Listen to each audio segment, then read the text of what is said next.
Ну и в завершении выпуска каникулы с пользой провели айхальские школьники. Ребята читали любимые книги, участвовали в литературных конкурсах и викторинах.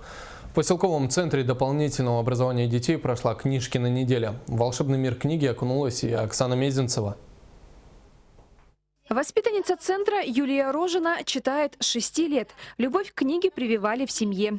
О своих любимых якутских авторах и книгах рассказала сверстникам. Влюбленная в книги, она не только читает. Юлия делает миниатюрные экземпляры книг с любимыми сказками внутри. Помогает мама. Самодельные книжки раздали всем ребятам. Мне нравится читать якутские сказки и произведения. Я прочитала книжку «Земля Олонхо». Там маленькие рассказы, но очень интересные. Провели в этот день с ребятами и флешмоб «Прочитай и передай». Каждый зачитывал по несколько предложений и передавал книгу следующему. Столь необычное задание заинтересовало юных айхальцев.